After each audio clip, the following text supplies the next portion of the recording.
আপনাদের কোনো উপকারে আসবে না। অত্যন্ত পরিচিত কুখ্যাত সন্তান। আসেন আসেন আসেন চেয়ারম্যান সাহেব, আসেন আসেন আসেন আসেন আসেন। এই কই, আরে এটা নির্বাচনী জনসভা, এত দেরি করলে কেমন হইব? লোকজন সব অপেক্ষা করতেছে, তাড়াতাড়ি ধরেন, তাড়াতাড়ি ধরেন। এই চেয়ারম্যান সাহেব দাঁড়ান দাঁড়ান দাঁড়ান। टेक्नोलॉजिया टेक्नोलॉजिया रुको जरा सबर करो तो उससे मेरा क्या फायदा। দাঁড়ান দাঁড়ান। रहा नहीं जाता तड़प ही ऐसी है ना। बहुत तेज हो रहा है। বসেন বসেন বসেন।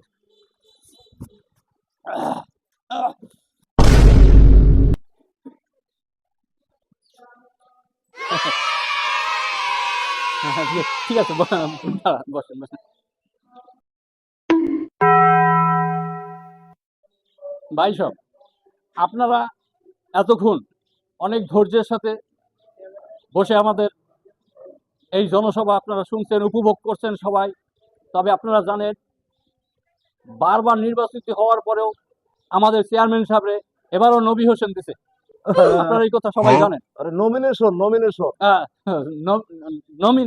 নমিনেশন দিছে। তবে আমাদের চেয়ারম্যান সাহেব এবার যদি পাস করে আপনাদের কোনো উপকারেই আসবে না। ঠিক আছে, একটা কথা মনে রাখবেন, আমাদের চেয়ারম্যান সাহেব যদি পাস করে আপনারা তার কথা মনে করবেন, কারণ তিনি অত্র এলাকার সুপরিচিত, অত্যন্ত পরিচিত কুখ্যাত সন্তান। আরে এলাকার সুসন্তান। এলাকার সুসন্তান, ঠিক আছে, আমাদের এলাকার সুসন্তান। তিনি এই এলাকা নিয়ে অনেক গর্ববোধী। बहुत तेज हो रहा है। এলাকার গর্ব, সুন্দর করে কথা বলো, এটা নির্বাচনী জনসভা, তোমাকে বুঝতে হবে। জি, চেয়ারম্যান সাহেব আমার ভুল হয়েছে, আমি বলতে দিই। যাই হোক, উনি এলাকা নিয়ে আপনাদেরকে নিয়ে অনেক গর্ব করে এবং উনি সবসময়ের জন্য আপনাদের কথাই চিন্তা করে এবং আগে আপনাদের জন্য কি করে নাই আপনারা একবার ভাবেন তো। এর আগের নির্বাচনে চাউল, ডাল, গম যা ছিল সব চুরি করে বেঁচে ফেলাইছে। আরে সবকিছু গোডাউন আছে, সবাইকে দেবো তো, এই কথাগুলো বুঝে বলো। মানে দেওয়ার বিষয়টা হয়েছে কি, দেওয়ার আগে সবাই তো ওই নির্বাচন আয়া পড়ছে, দিতে পারে নাই। এবার যদি পাস করে সব দেবে। আপনারা জানেন, ওনার নিজের মেয়ের জামাই আগে আসিল খয়রাতি, 2টা বিল্ডিং। আরে আরে ব্যাপারটা এরকম না, জায়গাটা কম দামে পাইছে এই জন্য আমার মেয়ে জামাই কিনে রাখছে, তার টাকা আছে। আচ্ছা তুমি নির্বাচনী জনসভা সুন্দর করে কথা বলো। জি চেয়ারম্যান সাহেব বলতেছি। আপনি জানেন, এই চেয়ারম্যান সাহেবের ছেলে যে কয়টা ছিল সবটি আগে নেশা করতো। চেয়ারম্যান সাহেব নির্বাচিত হওয়ার পরে এখন কেউ নেশা করে না, সবাই নেশা ছাইরা এখন ওই চুরিদারির দামটা এখন সবাই করতে আসছে, এখন সবাই কাজ করতেছে, কাজ করে খাইতেছে।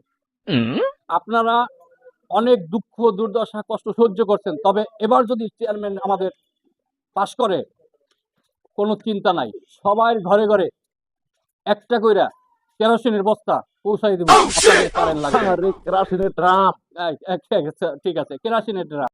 আপনারা আমাদের চেয়ারম্যানকে এবার নির্বাচিত করেন। আপনারা যারা পানির ভিতরে আছেন আপনারা কোনো চিন্তা করবেন না, আমাদের চেয়ারম্যান এবার আপনাদেরকে বাস দেবে, শিওর ইনশাআল্লাহ বাস দেবে আপনাদেরকে। এটা আসলে সত্যি সত্যি আমাকে বাদ দিতে আছে ইলেকশনের ভিতরে। আরে যারা নিম্ন অঞ্চলে যারা পানি পেলাবে সবাইকে আমি বাসের ঘর করে দেবো, তুমি উল্টা পাল্টা কি কথা বলতেছো? এটা নির্বাচনী জনসভা। ভুল হয়েছে চেয়ারম্যান সাহেব। চেয়ারম্যান সাহেব তারে নিয়ে কোনো ভরসা নাই, সে যদি এবার পাস করে ইনশাআল্লাহ সবাইরে বাস দেবে, আপনারা নিশ্চিত থাকবেন। এই তুমি কি বলো? এটা নির্বাচন, যাও যাও, তোমার মুক্তি দিতে পারো, যাও। আরে মূলত ব্যাপারটা হয়েছে কি, ও বুঝে বলতে পারে না আপনাদেরকে, যারা নিম্ন অঞ্চল পানি প্লাবিত আছে আপনাদের সবাইকে আমি এবার গাছ দিয়ে বাঁশ দিয়ে যতটুকু সম্ভব নিরাপদ আশ্রয়ের ব্যবস্থা করে দেবো।